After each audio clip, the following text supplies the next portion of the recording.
This is Bridgerton Fancast, a podcast created by two fangirls to discuss the hit Netflix show Bridgerton. I'm Michelle. I live in the States. You can find me at Musings on Instagram and Twitter, and I have not read the Bridgerton books.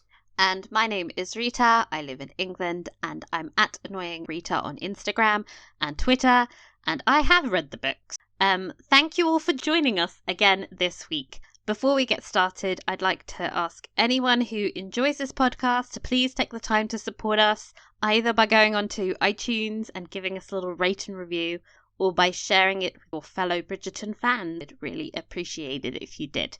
Anyway, enough of the cringy begging. You're here to listen to us talk about the episode, so let's do that. Episode 2 was called Off to the Races, and was written by Daniel Robinson and directed by Trisha Brock. Here's a recap of what went down in this episode. So we began with Kate, Queen of the Universe and all that lies in it, preparing a list of eligible suitors for her sister Edwina in what I just realised was a callback to the previous episode with Anthony doing the same thing for himself. And so top of her list is Lord Lumley. Not on that list at all, Lord Bridgerton, who has thoroughly pissed off Kate in the previous episode. So, later that day, when Edwina is receiving all her suitors at Lady Danbury's, Lord Lumley is given all the time in the world to woo her. And when Anthony shows up, he can't even get through the door. That is rather annoying because he wanted to escort Edwina to the day's races at Royal Ascot. Rather last minute, if you ask me. I mean, I would need to sort out a dress, my hair, like planning would be involved. Anyway. I mean, the fascinator. I know. You just can't whip one of those things up. Anyway, Kate informs him that Edwina already has an escort for today, tomorrow, and as far as he is concerned, forever.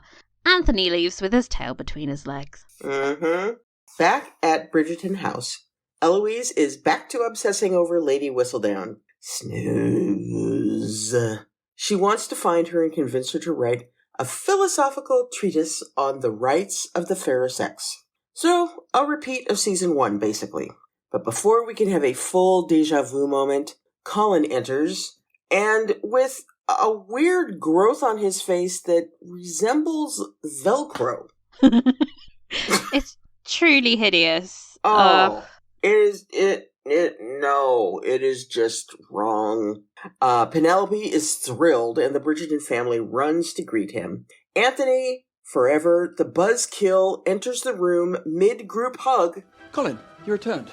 Even better. Family, I should like you all to ready yourselves for the races. We will be attending, united as one. Over at the Featheringtons, Jack has distressed Portia by redecorating her home with all the stylistic taste of Gaston from Beauty and the Beast. I use antlers in all of my decorating. Anyway, but Portia is determined to grin and bear it because he's rich, everyone, and generous. Yes. So generous that he is, conveniently for the plot, taking the entire family to Royal Ascot too. So, off to the races we go. Yes. Everyone is there, including Lady Danbury and the Sharma sisters. We're going to nail this by the end of the episode, okay? Yeah, we will. We promise. Edwina is being escorted by the very handsome and charming Lord Lumley, who speaks passionately about his love of literature and poetry. They are interrupted by a Mr. Dorset, who asks to be introduced, not to Edwina, but, plot twist, Kate. Yes. Someone has noticed she's incredibly beautiful. Finally. Yes. Kate does appear slightly flattered. They discuss how much she misses India and good tea. When out of the corner of her eye, she spots Anthony watching them. Subtlety, thy name is not Bridgerton. Speaking of Anthony, he and his brothers meet Will Mondrich and his wife at the races. See, we told you everyone was there. And Will explains to them he's opening his own gentlemen's club. The grand opening is tomorrow night. And I must say, the Mondriches look fabulous. And glow up. Look at their outfits. Yes, fabulous. Hats askew and everything. We cut to Eloise browsing a stall while her mother continues to nag her about trying to enjoy the social season. Eloise ignores her, seemingly enthralled in her reading selection. She spots Pen and runs over to her. She has found a Lady Whistledown lead. This is kind of like Blue's Clues, isn't it? Mm-hmm. Quite bizarrely, she is convinced she recognizes the paper stock of the pamphlet on dog grooming that she has found as the same paper that Lady Whistledown uses. Penelope is like, "You recognize paper? Girl, are you okay?" And the answer is basically, quite clearly, no. No. No. This is truly insane Yes. stuff we are witnessing here. Speaking of insane, Anthony just happens to walk past the Sharma sisters. Yes. Everyone. He greets Lord Lumley and is introduced to Mr. Dorset. Lord Lumley is such a little brown noser with Anthony that he offers to get everyone lemonade on Anthony's suggestion. Actually, scratch that. He doesn't get everyone a lemonade. No. He gets Edwina and Anthony lemonade. Yes. Like, you're getting your own date and her other date lemonade. Oh my God. Anthony, This poor you child. ass. You ass. This conveniently leaves a seat open for Anthony, who rams himself between Edwina and Kate. And instead of using this time to actually court Edwina, though, he spends his entire time arguing/flirting with Kate. They bicker about which horse will win. Anthony has gone for the most popular horse, which I smell a metaphor. He Yes. describes the horse as well-bred, highly trained, and well-favoured. I mean, Yes. Come on, guys. The nose is so sharp there. Whilst Kate, a horse girl, if ever there was one, knows that the smaller, lighter horse will win. What follows is delightfully anarchy. And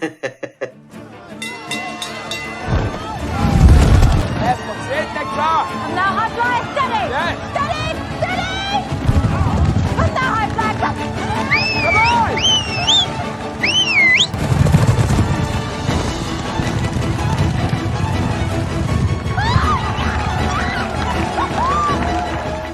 Kate, of course, wins. Of course. Of course. Duh.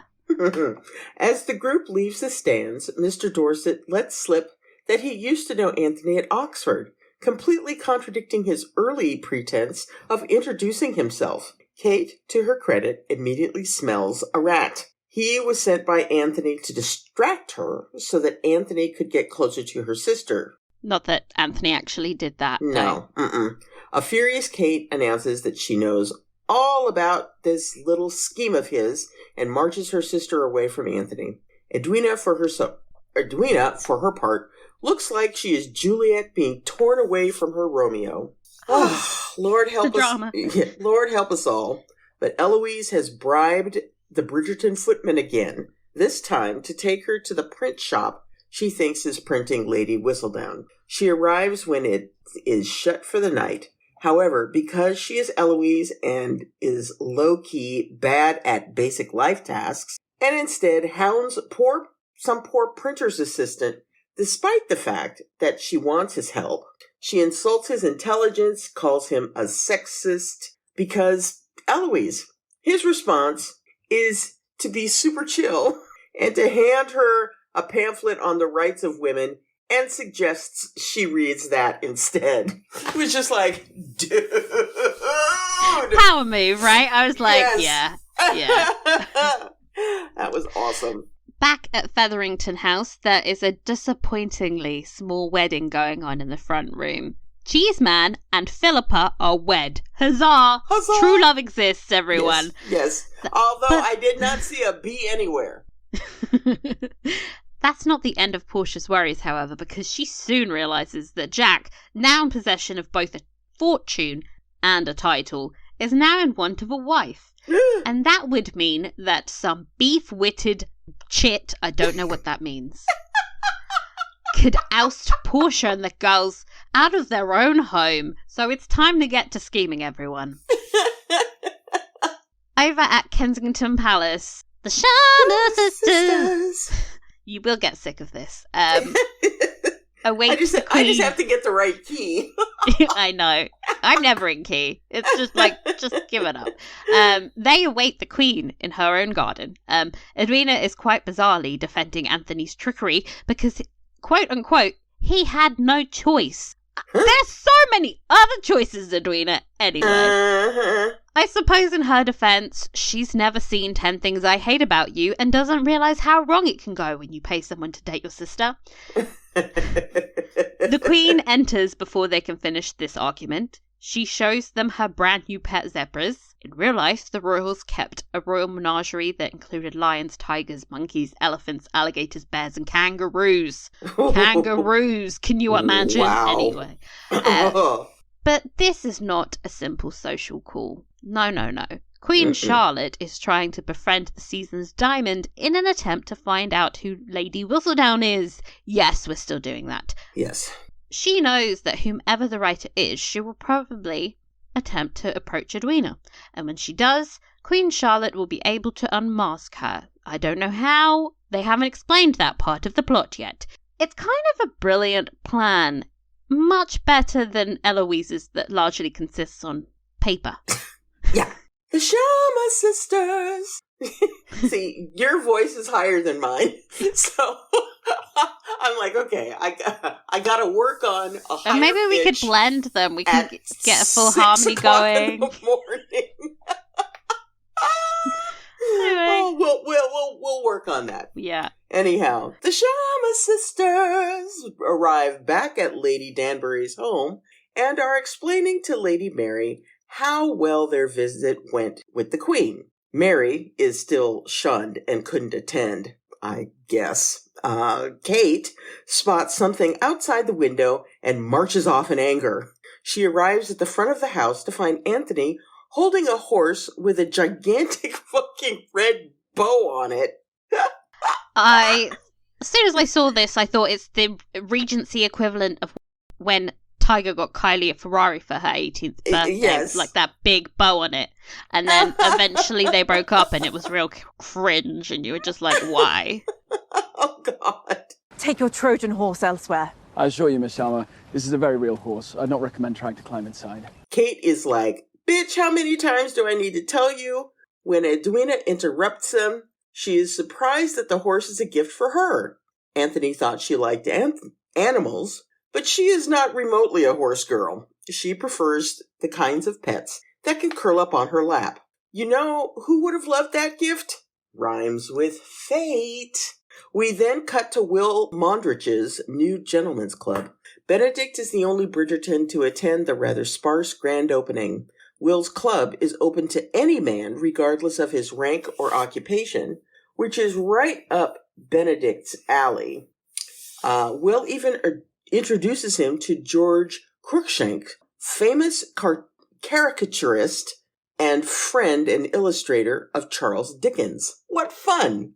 I was like, I know that name. Anyway, back at Bridgerton House, Violet, Eloise, and Colin run into Anthony as they prepare to leave the house. They're attending a soiree at Lady Danbury's house. Guess Anthony's invitation got lost in the mail, or, Kate's dog ate it. Either way, Violet claims to be unsurprised. She's learned from Lady Danbury earlier that Edwina is searching for a love match, and Anthony keeps telling literally anyone that will listen that he isn't.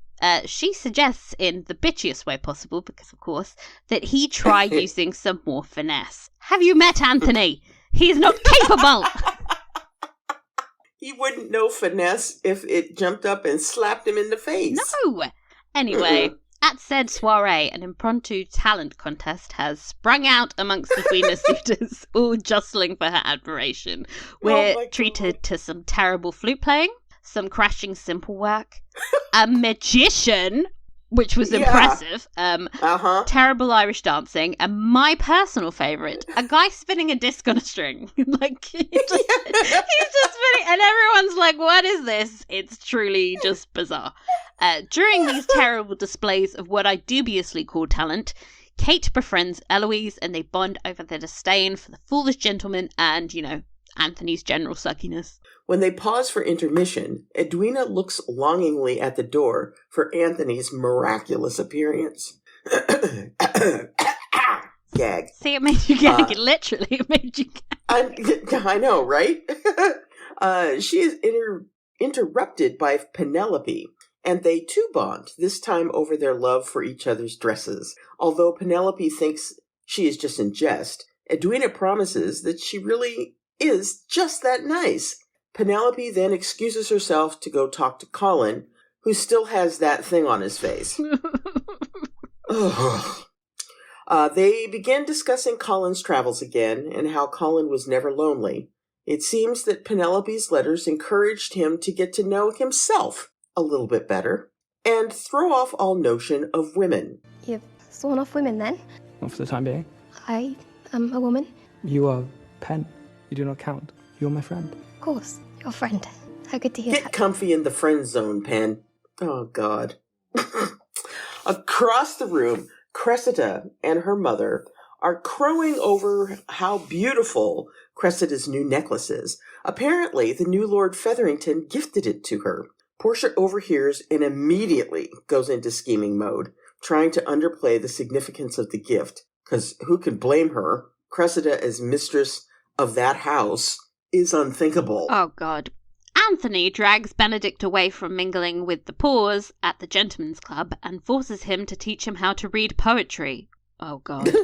Much needed. Yeah. Benedict and I are both horrified to discover that he's picked a passage from Byron's Childe Harold's Pilgrimage. Such a cliche. Benedict is like, please, don't read this drivel, but then spouts off some incredibly bad poetry of his own. Because, of course, Benedict is a poet. Of course he is. Of course. And of course it's terrible. Anthony is like, you know what? That terrible poetry is perfect. I can steal that. And he runs off to Lady Danbury's. At Lady Danbury's, Lord Lumley is finishing a recital of She Walks in Beauty by Lord Byron, which, unlike Anthony's pick, is actually romantic and blessedly short. It's only 3 stanzas, people. Only 3 stanzas. We stand. Yes. The entire audience swoons. The moment is cut short because Anthony runs in dramatically and announces that despite not even being invited to this party, he's going to recite his poetry, the poetry he wrote, quote unquote. Totally normal behavior. He then gives up a few lines to this dreadful reading and, like the drama king he is, proclaims that he can never be a man of poetry, that displays of affection do not come naturally to him, that he is a man of duty and action, and blah, blah, blah, blah, blah, blah. It's not that romantic, but Edwina looks at him as if he's just declared his undying passion for her. We need to stage an intervention, people. This is going... Oh, God, Edwina. Seriously. Come on, girl. Seriously. Did you hear that? He cannot give you the love. Does that make him a bad man or an honest one? It is the mark of a true gentleman, just as Abba Edwina used shrugs to off say. her sister's arm Yes? in a move that really reminded me of a telenovela and walks across the room towards Anthony. Kate watches them in distress, tears forming. She attempts to leave the crowded room, but bumps into a footman carrying a tray, making a spectacle of herself and drawing everyone's attention. Again, very telenovela. Kate then goes to hide in her room, where she paces angrily. Lady Danbury comes to encourage her back downstairs, but Kate assures her she knows she made a fool of herself, but she doesn't care for a single person down there. Once Edwina is married, she plans on returning to India alone and living out her days as a spinster governess. Lady Danbury is like, don't you dare throw your life away, Kate. You're only 26. Don't listen to the dumb conventions of the Tom. Kate points out that Lady Danbury is alone and content, and she wishes to be like her. And they had, like, very similar hairstyles, so I was like, yeah, I'm getting this vibe. Lady Danbury is like, that's not the same thing at all. I'm a widow.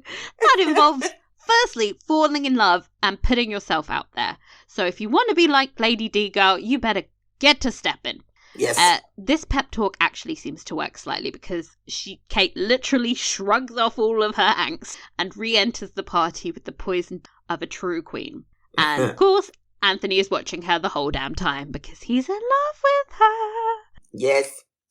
The next morning at Bridgerton House, Penelope and Eloise are chillaxing when Eloise again starts going on and on about Lady Whistledown. She holds up the pamphlet she was given on women's rights and compares it to the newest Lady Whistledown. It appears that they both have a slightly misshapen K in their print. They both agree that if the same mistake is in Whistledown's next issue, then they'll know the print shop is for sure the same one. So Penelope, panicked, sets out to the market dressed as the Irish maid again to buy a new letter K for a Stanhope press. As she is leaving, however, she is spotted by a very shocked-looking Genevieve Delacroix. Not shocked enough that she didn't go into her French accent, though. Like... She ain't that surprised, I'm just saying. The last scene of the episode is Brinsley showing Queen Charlotte a collection of portraits. At first I was like, why is this not a list? But then I realised that's not very cinematic. Each young lady has been seen conversing with Edwina recently. Smack bang in the middle of all these portraits is our girl Penelope. Dun dun dun! dun, dun, dun. What an ending. I was like, oh my God. I wish I cared, but I don't think she's gonna get caught. Guys, they gotta keep this going. They gotta keep this going past episode 2 is all I'm saying. Yes. So what did you think of this episode? Oh my God, I loved it. I've watched it 4 times. You know, I think I've watched it the same amount of times, actually. Yeah. It was so good. So good. The first time I watched it, though, I was, like, so incredibly frustrated. I literally was yelling at the TV, like, Anthony, no! What are you doing? The anger I feel within me when I watch some of these decisions, I'm just like, oh, God. It's such a frustrating episode. I was like, can we just have nice things? And no, because there's 6 more episodes. No. But, and you know that it's like, oh, God, they're just getting farther and farther down this rabbit trail that is going to wind up being the biggest mess to extract, you know? And all of them are partly responsible. I, can't even blame Anthony for all of it. I'm like, whoa, some of this is on Edwina, and some of this is on Kate, and I can't choose who sucks the most. It's like, oh, God, just stop. Admit your feelings. Stop. Can everyone... Guys, we need to sit down and have a conversation. Let's all, make some tea, sit down. Who's into who? Let's have a conversation. No, that's not going to happen. So let's break down all the storylines because it gets really messy. This is so messy. Okay. First, obviously, we need to start with Anthony and Kate, i.e. the whole reason we're here. They're the best things to ever happen to us. Before we get into the angsty stuff, can we have a moment to just talk about how cute they are? Oh my God, they are so adorable. The scene where they are at Royal Ascot and the horse race begins, and the 2 of them are so bloody adorable. And when she starts whistling, and Anthony's like, "What the fuck?" It's nice. There's this moment. There's this moment, off screen. I think, the camera's on Edwina, but you can see that Kate's sort of, hitting him with the glove that she's taking off. She's and he's, just full on, what the fuck is this woman doing? Who is she? Where did she come from? Why is she hitting me with this glove? Oh, my God. I loved it so much. It was so great. Oh, so great. They turn into little kids around each other, and I just full on all inhibition, guys. And I really, really, really love watching them together because it's they're so uptight the rest of the time, and then they get around each other and they just start lighting up. And there were these 2 moments where they were arguing, but they both started laughing. Yes. At what the other one was doing. And I was like, oh, this is so nice. they're in so deep as well. It's only episode 2, I and know. I'm like, you two love each other, guys. I think this... just stop fighting. Stop fighting it. Or continue fighting Well, while yes. you make out. Yes, please. It also reminded of like something we talked about with our discussion on The Duke and I was saying like I want to watch something that's fun. Like I feel like falling in love should be fun to watch, and this is like super that. Yes. Like, horrifically angsty in other aspects, but when they're on screen together, you're just like, this is really good times. Oh God, it is so damn cute. This is going to be such a great ride. It really is. We're only on episode 2, but I'm already like, God, this has to end eventually. Yeah. Like, we have to stop watching this, and I'm going to be so upset. Oh gosh. But I absolutely love, and I think I've loved references to Taming of the Shrew that this whole storyline has had, like, right from the beginning. You know, when they first started talking about what season 2 was going to be about, and when they said, they heard the name Kate, it's like, well, of course, all bow down to Taming of the Shrew. Yes. And all of the adaptations that have been made of that. I mean, I referenced 10 Things I Hate About You earlier, but that is just... Yeah. God, I rewatched that recently. It's still good. Holds up. Everyone go watch that. That was filmed in Tacoma, which is about 35, 40 miles away from Seattle. Ooh. Yeah. I always assumed it was Canada, because it always is. No, it's back when they were still filming things in Washington State, because, they hadn't quite gotten into the, we could tax the shit out of this, which then drove everything up to Vancouver. And, that whole place looks idyllic, and I want to live there. Yeah. But it's probably very beautiful. expensive, right? Yeah, that is one of the truly most expensive places to live in Tacoma, is that area. But it's absolutely stunning. But anyway. So not what we were here to discuss. Anyhow, these two, I can't get enough of them. So I was personally wondering how much Kate was actually annoyed at him trying to trick her versus her being annoyed that he's trying to hook her up with another man. Like, that's got to sting on... She was, like, furious. And I was, like, very hurt on her behalf, even though I was like, oh, this is genius. Mm-hmm. Like, part of me was the Slytherin part of me was like, oh, my God, Anthony, this was a good plan. Well done. Well done. I didn't think you were capable of this. And then another part of me was like, oh, but if I was Kate, I would kill you. Absolutely. Oh, yeah. And we need to talk about Anthony picking the most popular horse. Of course.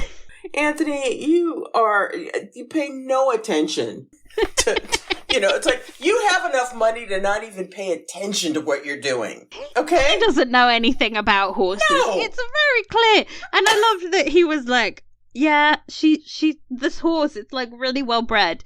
And Kate's just, of course you did. That whole moment from Simone was just perfect, because she was like saying it under her breath. Like, yes. And I was like, Kate is done with you. Like, she's also like, just, she knows exactly who he is and everything he's gonna do. Like, as much as he was like, later on, he was, you don't even know me. I'm like, she knows you. She knows you so well. What was brutal about that whole horse metaphor that was just so heavy-handed was right at the end. I was just rewatching the episode, and I caught Edwina points out that they're sending the Nectar, the horse that lost, to the knacker yard. So they're like, they've killed off Edwina, guys. I know. Brutal. It's just like, well, she's done for. Like, damn. I'm like, that is harsh. Poor Edwina. Oh, God. Oh, my God. Just generally, like, I think Anthony is kind of obsessed with Kate now, because his eyes were following her everywhere during that race. Yeah. Oh, yeah. I always noticed that, yeah, he He follows her with his eyes, and then he always greets Kate first. And then by the time we got to the gift situation, the gift, that was a real, like, you weren't even thinking about Edwina when you did this moment. No. Mm-mm. Oh, God. That was so cringe. And the fact that Edwina is not picking up on any of these, like, I know. She kind of looks annoyed, but I don't think she's piecing it together. Because she can't comprehend that anybody would be attracted to Kate right now. She's just like, this is weird. They must really hate each other. And it's like, no. The energy, it's palpable. It's...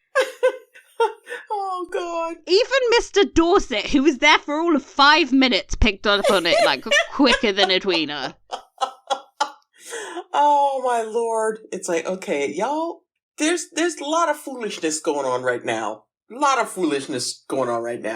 Hearts are gonna be broken, people. Another thing I want to mention is that, like, they get really, like, up in each other's faces with the hate.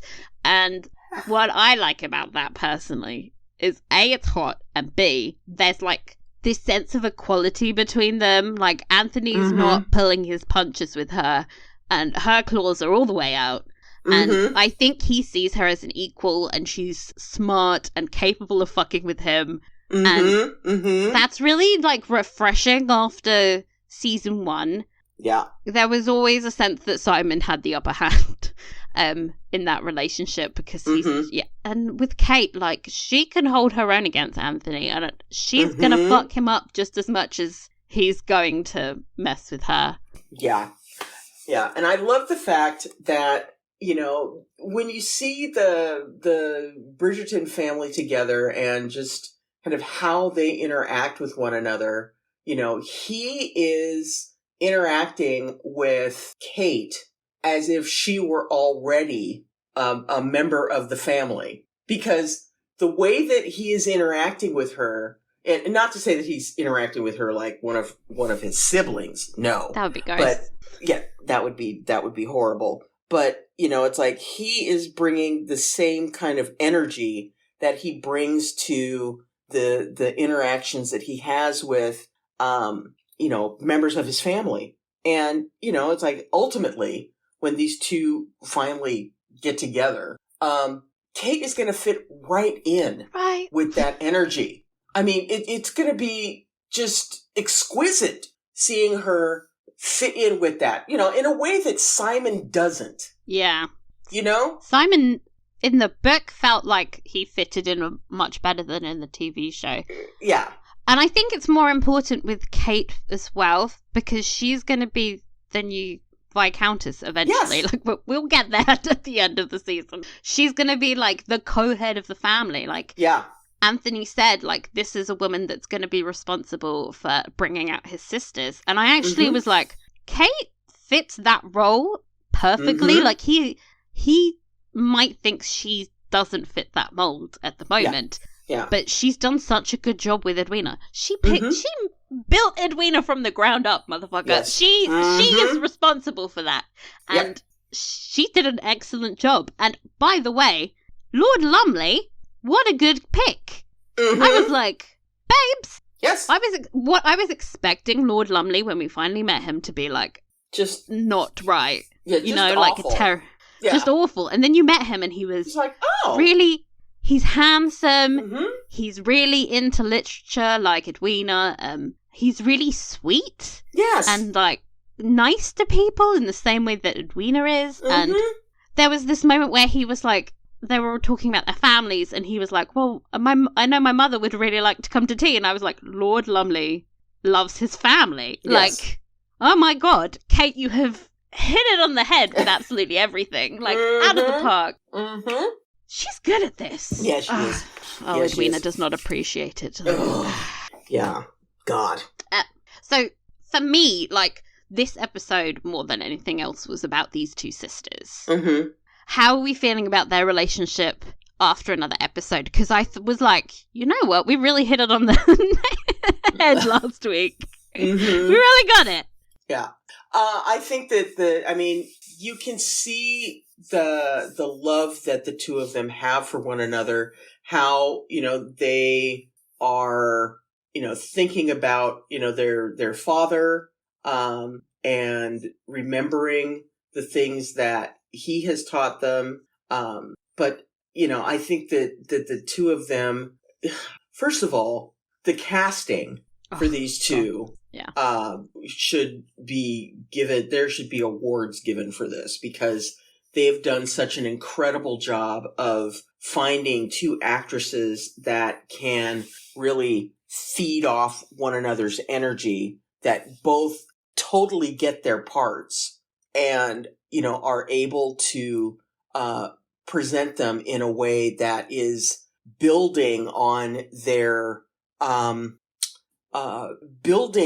characters to bring them to full multi-dimensional glory. I think what we're going to see down the line when, the truth is revealed, I think it's going to be pretty spectacular. Oh yeah.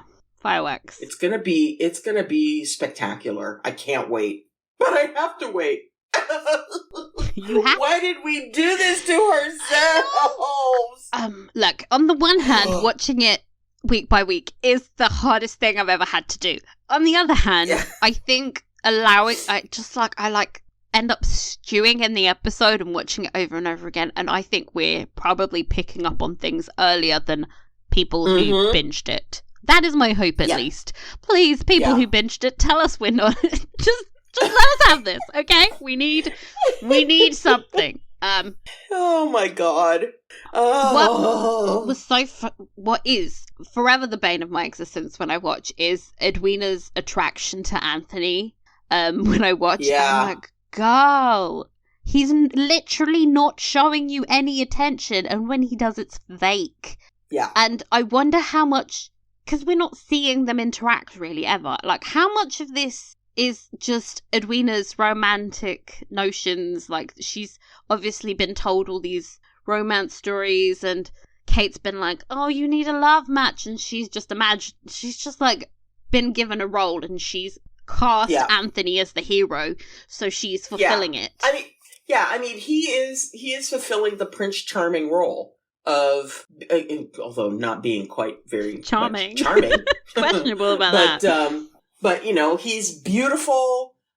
He is rich. He is, from a great family. So yeah, you could see why, and he is, forbidden fruit mom, as well. Looking to marry, and he is forbidden fruit. She hasn't quite realized that part yet.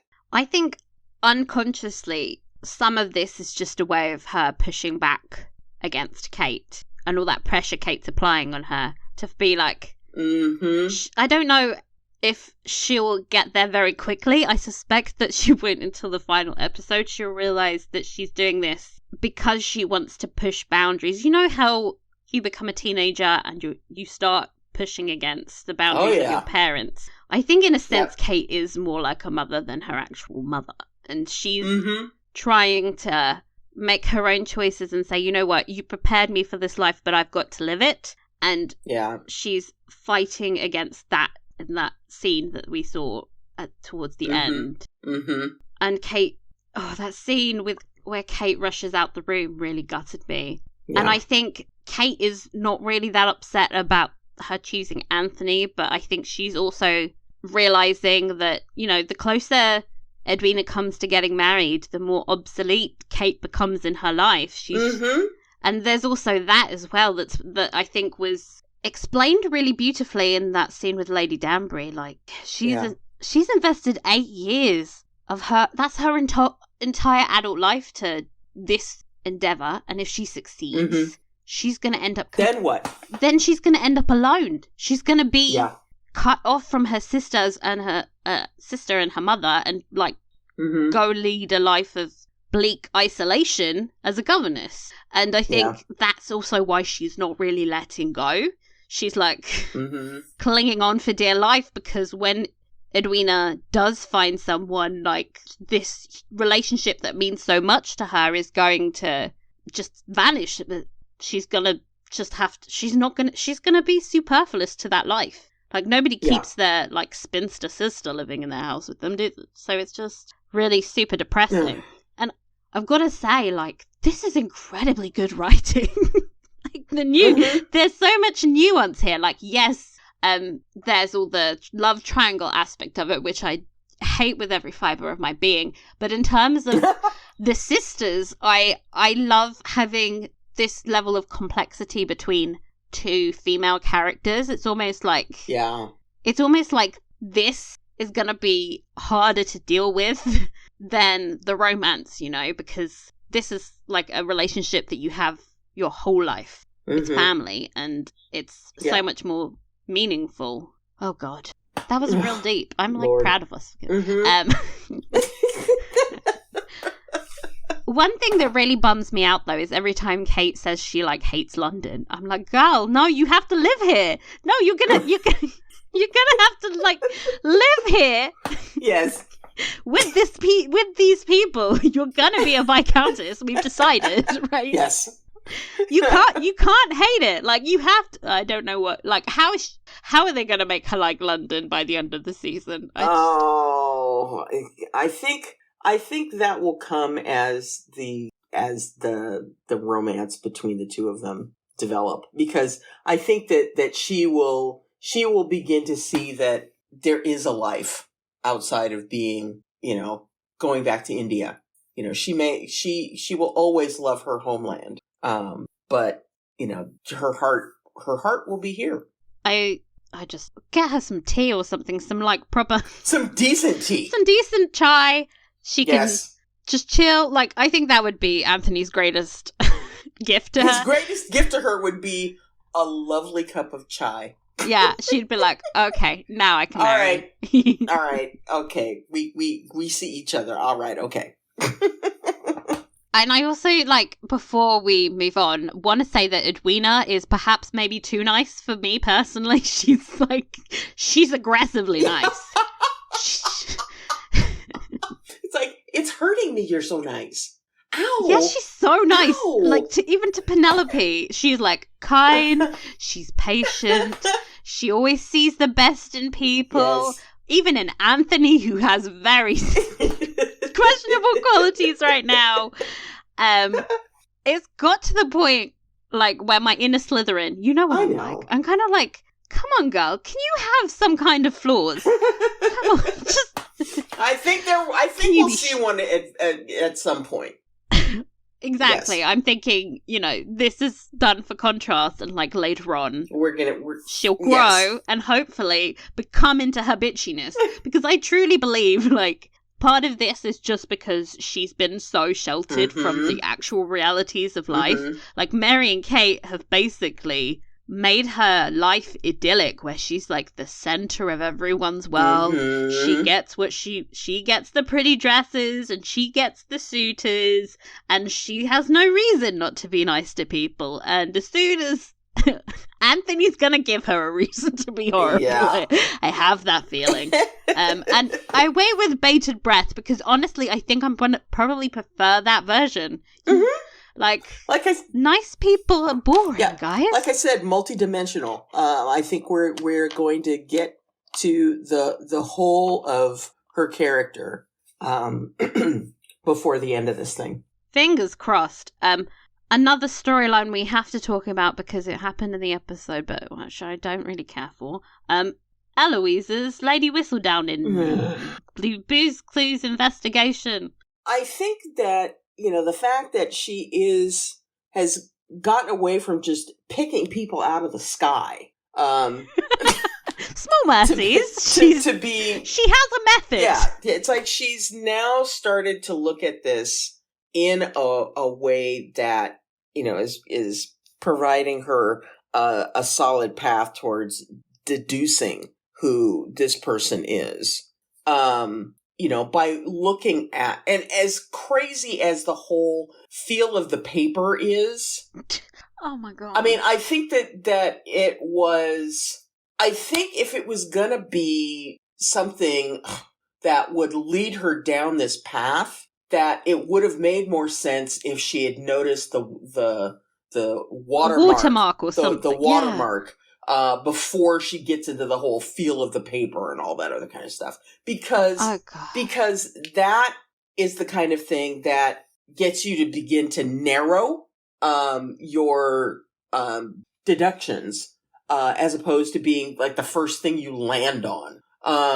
So noticing the watermark, getting another piece of copy from this printer, being able to compare the print faces, the feel of the paper, the whole 9 yards, that would have been a more natural progression. Noticing the K's first would have made more sense. Yeah, than feel of the paper, that kind of thing. But why would a paper supplier only supply one print shop in the whole of London? Seriously. It doesn't make sense. Seriously. I think this show wants to have this detective storyline, but it just does not work on any level. Yeah. You think about it and immediately go ding, ding, ding. No, this doesn't add up. Mm-hmm, mm-hmm. Yeah. No, I think, as you mentioned when we were doing the recap, that the Queen's thought around how to begin to suss out who this person is definitely a much better path forward. The two of them together would be deadly. So I have a bit of a suggestion for an obvious plot hole. Now, maybe I missed something. At the end of season 1, where was Eloise waiting to find Lady Whistledown, if not outside her print shop? Oh, damn. Yeah. What was that about, people? Damn. What's going on here with this storyline? Oh, man. Guys, Shondaland, come on now. Who's in charge? You're doing such a great job on this show. Don't let this become a farce, okay? For me, I praised the show to high heavens when it deserves it, but for me, this storyline is not cutting it. It's not good. It's also not interesting. When she was talking about paper, part of me died. I was like, this is crazy. I also do not understand how this is high stakes, because if Eloise finds out who who Lady Whistledown is, and she finds out that it's Penelope is, she's not going to tell people.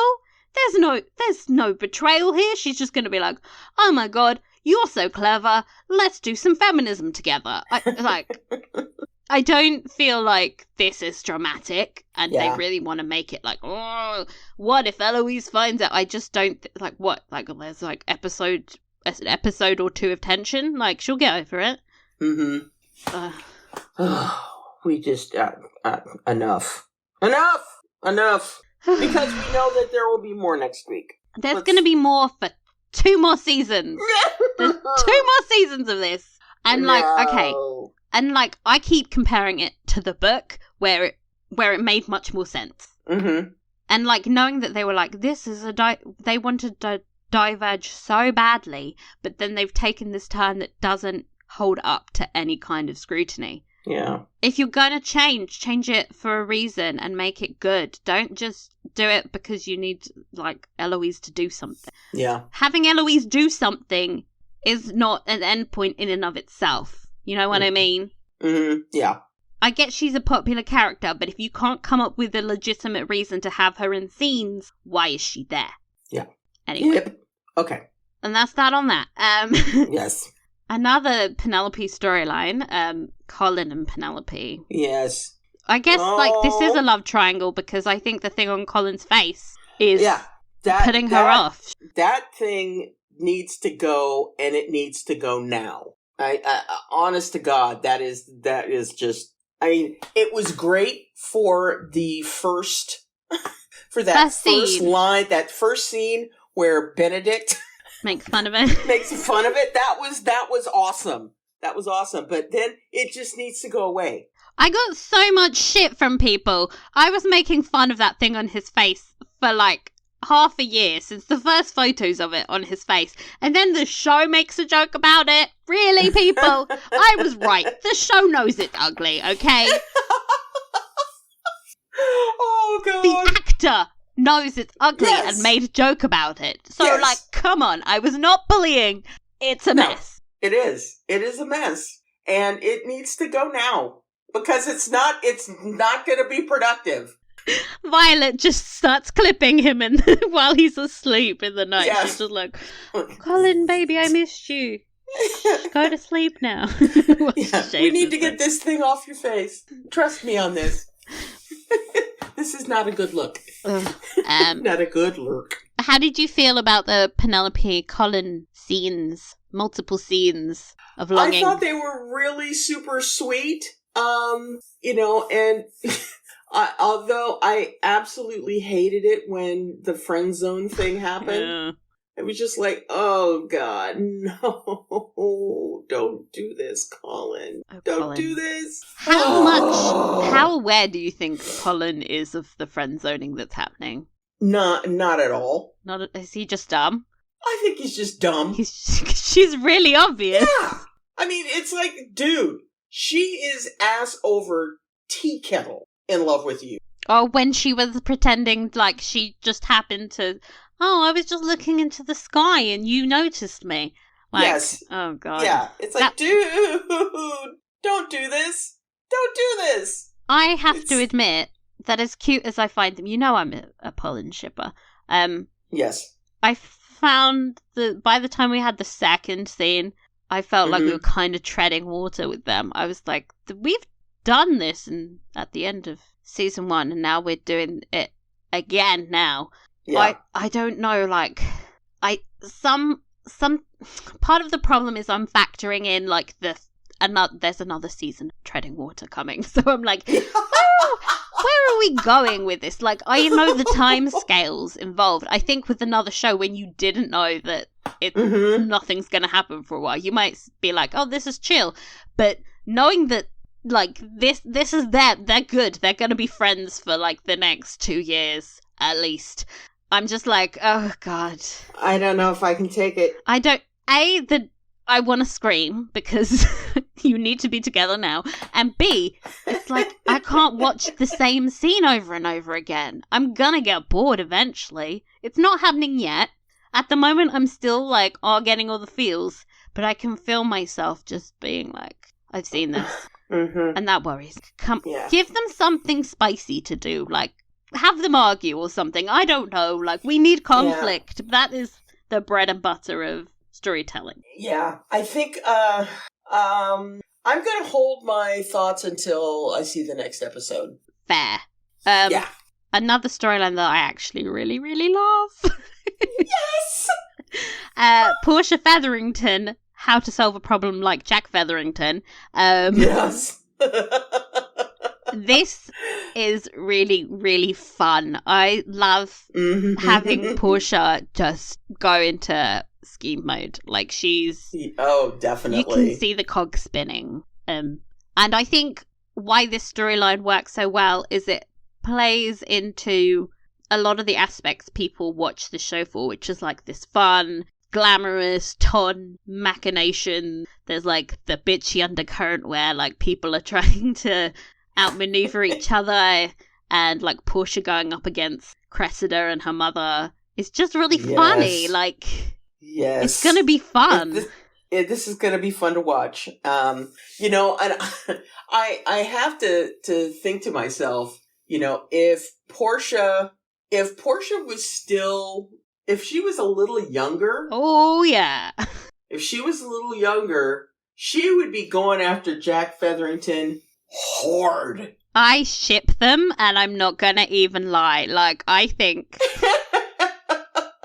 I desperately want Portia to get her groove back, get a slightly younger man, and, like, there is some weird, like, twinkly thing going on with Jack where he knows what she's up to, and there was that bit where he, like, raised his glass to her, and I was like, this could be the start of a really great romance, but it's probably not going that way because I can't have what I like.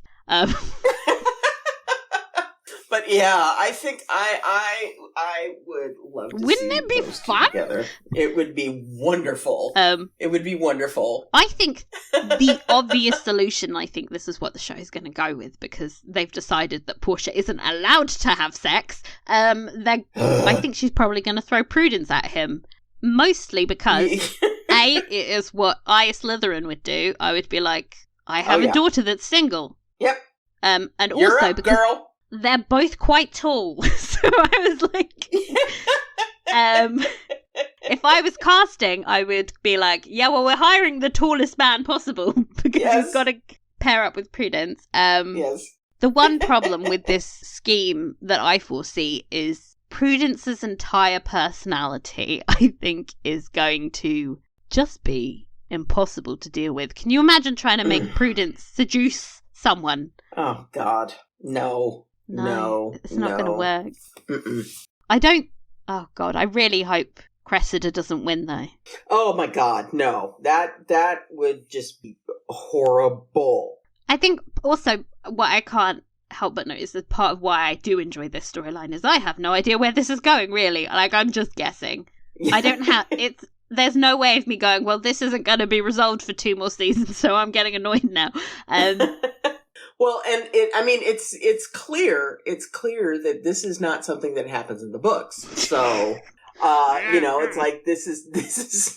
Are you biting your tongue, or I'm do you assuming think I would be able to? I'd be like, I assume that this is not what happens in the book. So this is all like just brand spanking new fun for us to have. Okay, so what were some of your favorite scenes? Oh my God! Well, the horse race. Obviously. That was iconic. Brilliant. Yeah, that was brilliant. The talent show. Oh. Oh my God, that was just hysterical. Let me see what else. I want to know, like, did they have all those things with them? They were like, I've heard there's a poetry reading. So they're just gonna haul all of this other stuff there too? Does he just go to every soiree with some symbols just in case he needs to coin them? Oh my God, that was awesome. I love watching Lady Danbury's facial expressions through that entire scene. When she was trying to get the Irish jig guy to stop, and she was, oh, brilliant! Yes. And he just wouldn't stop moving. Yes. Oh my God. Absolutely love that. Yeah, obviously Ascot lives in my head rent free. I've rewatched her screaming so many times. Yes. The whistling. I just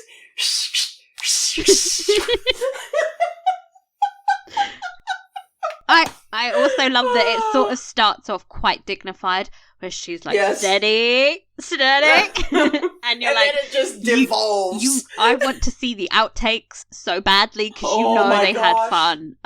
Oh my gosh, there were just like shots of both Johnny and Simone just screaming. They were just like, the facial expressions were just perfect. Oh my God. So awesome. My favourite line from the whole episode was the Trojan horse joke where Anthony tells her he wouldn't recommend trying to climb inside. And then he sort of makes this like facial expression like, I just made a funny. And Kate looks so annoyed. She's like, how dare you try and joke right now? Oh my God. I also want to talk about the Kate Lady Danbury scene. It gave me all the feelings. I was so emotional again. I was like, we're doing this again? This happened last week and I barely survived. I know. The two of them and their scenes together are incredible. Oh, they've got such great chemistry. Simone's performance was it was really moving. Like, it was so much of her job is just reacting to people and like, you really feel like you're in Kate's point of view.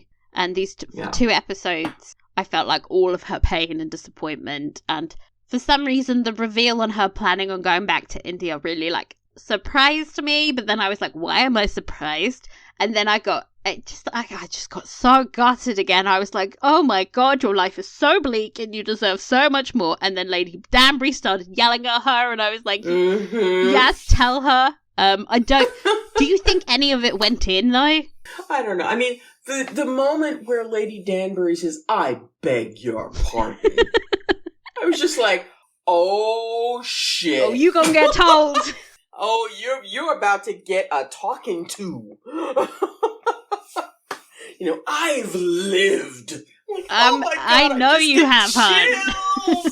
I just get chills. I love her so much. Oh. While I was watching that scene, I was kind of like, there's Lady Mary missing from this whole equation, and I was just like, the ghost of Lady Mary's presence. She's there, but she's not saying a word.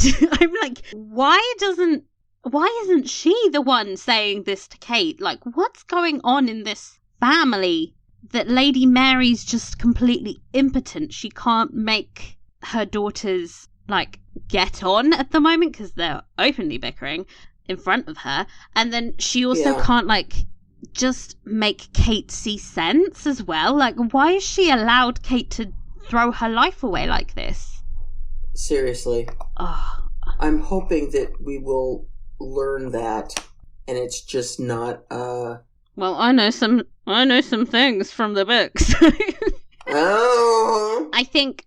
Oh, boy. I think, in a sense, Lady Danbury is filling that void for her at the moment, but to truly, like, have that family heal, she's going to need to be almost, like, given permission by Lady Mary. Yeah. So that's also another thing that is like, oh, even in the things they're not doing, it speaks volumes. I'm like, this is so good and juicy. Oh, Lord. Okay, least favorite scene. Because otherwise we're going to be here for 2 hours. Fuck, I can't stop talking about my feelings. Everything to do with Eloise. Although the scene where she gets, when she goes to the print shop. Well, we like that guy. That guy is great. Yeah, we like that guy a lot. Just the way he's just standing there like, just keep going. Just keep Why do I digging feel that like hole. he's heard this before as well? Like, how many women are showing up? Oh, and then he just hands her that pamphlet and is like, bye. Also, I was like, did Eloise actually read that pamphlet? It turns out she was just looking at the K's. She didn't learn anything. I know. Oh, Lord. But anyhow, I agree with you. I also was going to say, the scene with Violet being an absolute bitch to Anthony again. Does she have points to make? Absolutely. But she always manages to say, like, sensible things in the most harsh and mean-spirited way possible, to the point where I'm almost like, you know what, Anthony? Ignore her. Go do something stupid. Don't listen to your mother. Do what you want. Oh, gosh. Well, I have a question. When Anthony is there, reading Benedict's terrible poem, really bad. Yeah. And he looks up and he sees his mother. Yeah. And that's when he stops. Do you think that she knows that he's speaking Benedict's words and not his own? No, I don't think Violet would know about what her children are doing, to be honest. Oh. I think he stops because he's sort of saying, you know what, fuck what you said earlier. I'm going to do this my way. Because I can't be what you want me to be, basically. He's doing his Eloise moment. It's funny because she gives Eloise all this leeway, and she's so, like, patient and kind when she wants to step out of the mold that society's made for her. But then when Anthony does it, she's so mean about it. She can't stand that he's not fulfilling her expectations of, like, these that she has for him. And it's so infuriating to me as an Anthony stan when I just need somebody to love their son because he's so broken and nobody loves him. Please. Oh, Rita. I also got really quite annoyed at this is my third least favourite scene before making a list. Edwina, when she just completely dismissed the fact that Anthony lied. She was just like, oh, he didn't have a choice. I was like, Edwina, girl, he hurt your sister. Why are you not taking her side? Girl. What's that about? Honestly. You've known him 5 minutes. If I was Kate, I would be Where's the loyalty? Exactly. Where's the loyalty? 8 years I gave to you, little girl, and what are you giving me?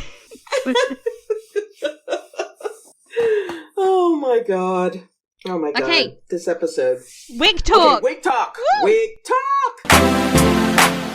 Can we wig talk? We're talking wigs, baby. Can we wig talk? Wigs, baby. Talk about wigs growing.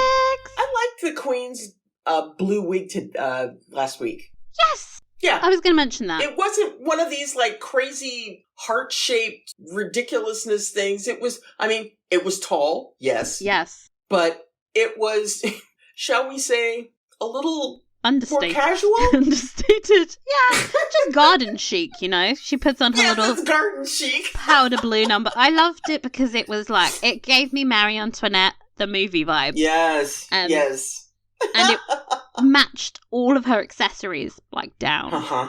But it was beautiful. If I was doing this show, I would have gone for like a black and white zebra inspired. But you know, ooh, yeah. That's just me. That would have been cool. My favorite hair moment though was, and this is a wig, and it's very obviously a wig. People, can you stop plucking some hairlines? Anyway, was Kate. At Ascot, she had that really long plait woven into a bun with this like gorgeous dark blue flower, and I was like, "Yeah, that was gorgeous, so elegant." Like the whole vibe is just so like Grace Kelly, mature. Like she just holds her head like a queen, and I was like, "This is it." And it's really different from how everyone else is doing their hair. I was like, "Oh, she's got her own vibes." Love it. Mm-hmm.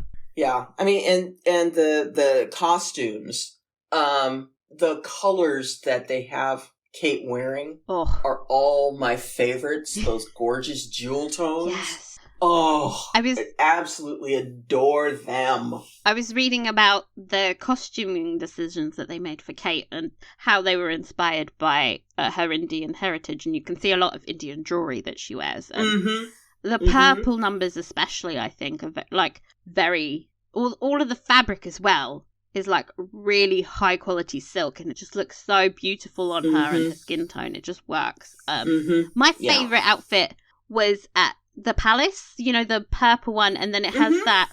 I don't know what that is. It's like a robe on top of the dress that she took off later, and then you can just see the dress, and it's like, oh, that dress by itself is sensational. You can add that little overcoat thing, and it was, it was.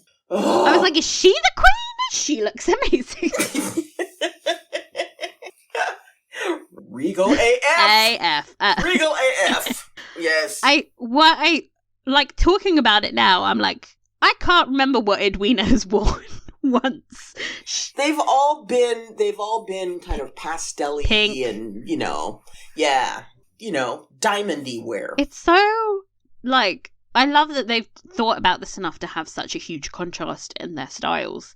But and also they've managed to make Edwina look like the diamond, but also Kate's the main character of the show. And so all her looks are incredible, and you just end up forgetting what Edwina's wearing. And like, that takes some finesse. I think they hit it out the park. Yeah, they've done a great job. Performer of the episode. Oh God. And it can't be that guy that played the cymbals, I'm sorry.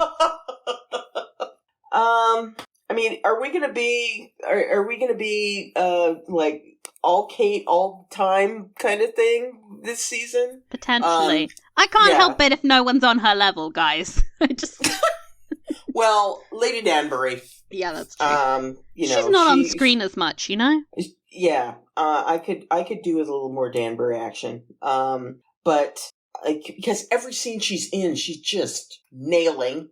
How great is it to have more Lady Danbury as well? Like, I know, right? These writers were like, we know you love Danbury. We're making her. We're giving you more Danbury. We're giving you more. Like, and I'm like, yes, please, more. Please, yeah, please. I'm not afraid to beg. More, please. Next season, Lady Danbury becomes this season's diamond. There we go. She gets remarried. Oh Lord. I think Kate was wonderful. Her performance, you saw so many different emotions from her. You know, the when she was approached at Ascot, you could see that she was a little taken aback. and flattered by the fact that there was someone that wanted to see her. That's so sad. That makes me so sad. sad. The two of them were actually, kind of getting on until, it's revealed that, this is a fakey thing, huh? Though he kept saying, no, actually, you're really hot. And I'm like, I buy that he was actually attracted to her. Yeah, and it's just kind of like, yeah, dude, but you But we don't love how you did it. Like, no thank you. But we recognize the fact that you are very interested in her, but there's no walking back from what you just did, man. I also thought it was kind of fucked up that Anthony has clearly gone, you know what? I won't set her up with a lord because that would be unbelievable. And he's gone for a Mr. Dorset. Yeah. And I was like, the class implications, you little bitch. What is he? A second son? Ugh. No, because he has a profession. Not even a second son. No. Anthony, you small-minded little man. Anyway, love you, Anthony. But I also hate you. You got some growing to do, man. So, how many B's out of 5 did you give this episode? 10. Last week we said 11, so that's what you're demoting one. Oh, okay. I'll be serious. 5. This was solid. This was solid. 5 out of 5. I have demoted them at half a point, so 4.5 from me. Because I think that the central plot of Kate and Anthony and Edwina, so much of that is like far surpassing my expectations. Yeah. But the subplots are just not living up to that. Yeah. Like when you've got such high quality stuff, then you go to Eloise talking about paper. Part of me was just like, no, just go back to the stuff that was fun. What are you doing? Half a point demotion, and also because I found that gigantic plot hole. Yeah, so. That's not a plot hole. That's like a plot canyon. You could live in that canyon. You could set yourself up a little commune. Mm-hmm. Yes, it's a canyon. Oh man. Okay, well, it's time for Inbox. Before we begin, I need to apologize to everyone. I made a huge mistake last week. And I panic text you like, no, I'm dumb. You know how I was super obnoxious about no one had emailed us, and everyone was so horrible to us, and how dare they? And then it turns out all the emails we were receiving was going into the spam folder. And of course, I find out like an hour after the podcast published. Anyway, whoops. In my defense, we've had a lot of email addresses over the years, and that has never happened before. So I really think Google should apologize, but I will also. So anyway, apologies to Kashvi, Elizabeth, other Elizabeth, and Carol. I wish we had time to read them out on this week's podcast, but I have talked far too long already. Hour 21 minutes. Yeah, I'm sorry. It's not my fault these episodes are packed with shit that needs to be talked about. Anyway, I promise to check the spam folder every week from now on. Good. So these are the ones about episode 2. Okay. This is from Elizabeth. Hi, Michele and Rita. Comments on last week's podcast. I get the impression the Queen is bored out of her mind and obsesses on Whistledown for distraction. Is Poldark going on simultaneously with Bridgerton? If so, yes. Portia and George would get along seamlessly. Oh, no, don't put that in my mind. Oh, Lord. George... Though they're actually probably around the same age as well by the time. I would think so. This is 1814. Yeah. Oh, my God. Yes, I would think so. Someone write that fic. George could marry off the Featherington girls instead and leave poor Morwenna alone. Yep. Don't put Penelope under George's control. Oh, God, that would be horrible. It looks like no one told Kate a great way to get a guy's attention is to be an enthusiastic sports fan. Lady Danbury and the Queen are the couple I'm most rooting for. Oh, yes. If the seasons go in the same order as the books, how are the writers going to realistically sustain Penelope's unrequited love and Colin's cluelessness? Thanks! I was just talking about that. Exactly! That is the thing. It niggles away at me. I'm like, okay, but how long can I enjoy this? Oh, God. Colin's gonna have to go away again. He's gonna have to go away again. Colin is an extensive traveller for a reason, and it's because if he's around too much, he will just be like, Penelope, I love you. And we can't have that, can we? No. The next one's from Jennifer. She said, hello, Michele and Rita. Just want to start by thanking both of you so much for your Bridgerton podcast. I am full on down the rabbit hole, obsessed with Bridgerton. And I've been so excited for this season, and I absolutely loved it. I really don't have anyone to talk to about it, so I find myself listening to your podcast and saying things like, yes, exactly, 100% Anthony is being a total dumbass. I usually listen while I'm walking my dog, and I'm sure my neighbours are really confused. I do that too! Oh, that's awesome. Okay. I do not have the patience that the two of you have and have already watched the season, but I assure you, I will not share any spoilers. Thank you, because the internet is trying to do that way too much. I just don't go on the internet now. I post and then I leave. Well, I identify most with Eloise, and I love where her story is going. I have to say that Anthony is my favourite Bridgerton. I did read the book prior to watching this season, and I really enjoyed the story and the evolution of his and Kate's characters and their relationship. I was really curious how book Anthony and Kate would translate onto on-screen Kate and Anthony. It's probably why I've been so enthusiastic for the Canthony story to be brought to the screen. Initially, when I watched this episode, I really didn't think there was much going on. I think we have disproven that. Yes! Extensively. Yes. She continues, but when I rewatched it, I saw that at its core, this episode is laying the foundation of who Anthony and Kate are as characters, and I discovered one word that describes them both. Duty. Mm-hmm. Anthony, the duty to his family and title, and Kate, the duty to her family. I loved this scene when Anthony's fencing with his brothers, which articulated this the most. He's working out his frustrations of the day, and you can start to see the power Kate has over him already. He loses all control of his emotions and has a hard time keeping his composure when it comes to Kate.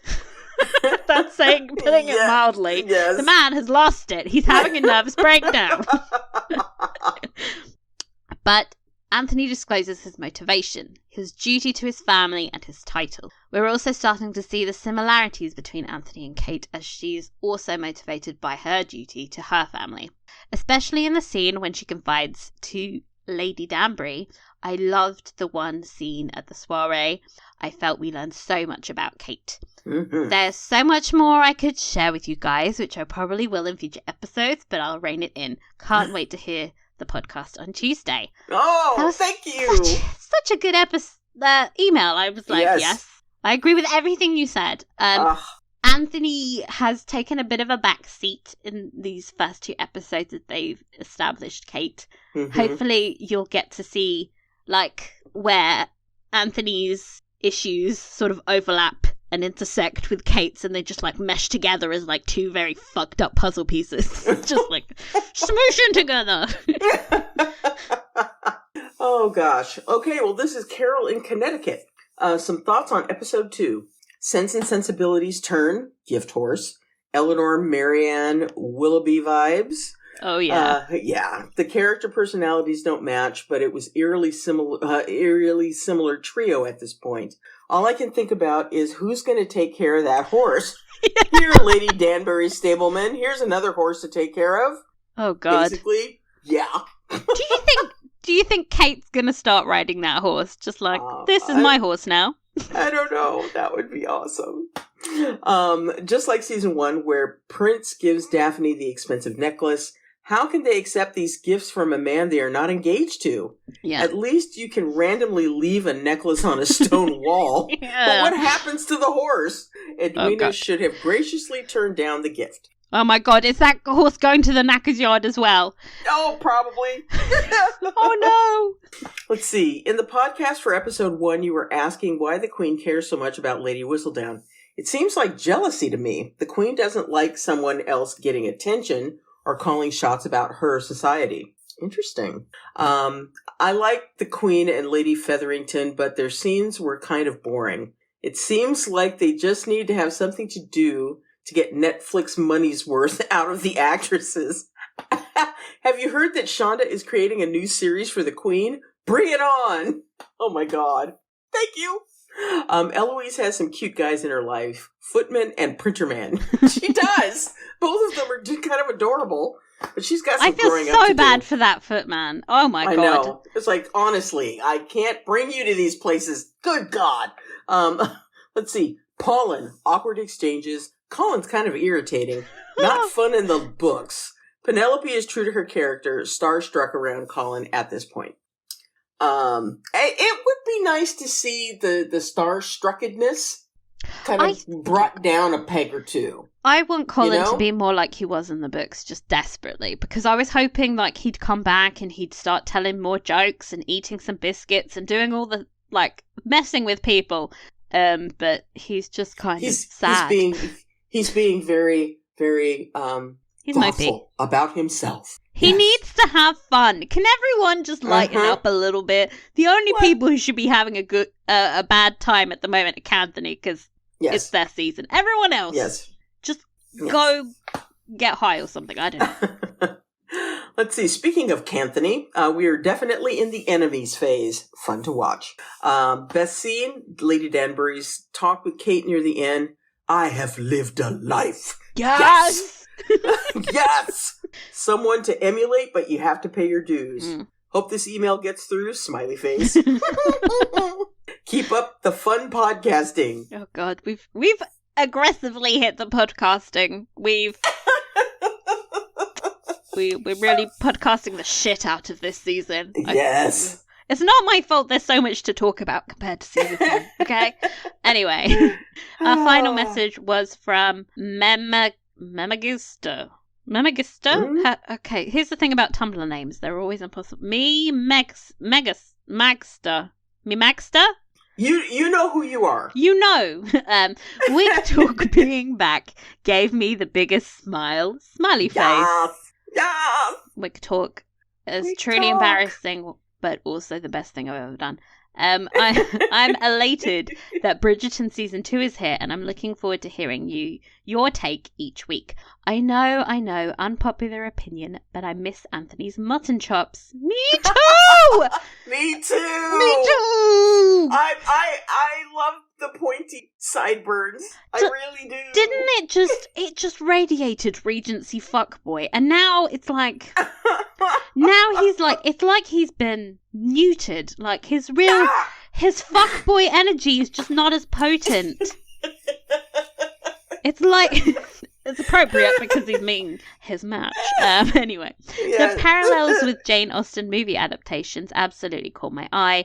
Kate showing up from her morning ride with her hem 6 inches of mud. Oh yes. Pride and Prejudice. And Lord Lumley carrying around his favourite poems in his jacket pocket.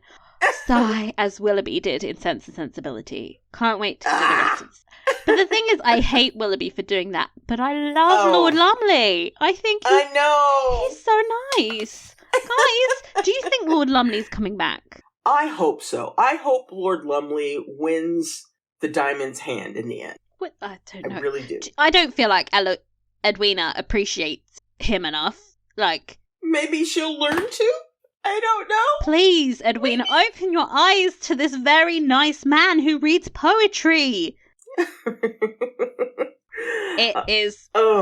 Let's see. Well, an hour and a half into this podcast, so we're gonna wrap it up and talk about the episode you're about to watch. Oh yeah. Let's see. 203. It's the Sharmas arrive at the Bridgerton's country estate. And we've never seen this estate, so I'm excited about that. Where Anthony seeks to win Kate's good opinion amidst bad memories and a ruthless game of Pall Mall. Pall Mall is finally here. Oh. Okay.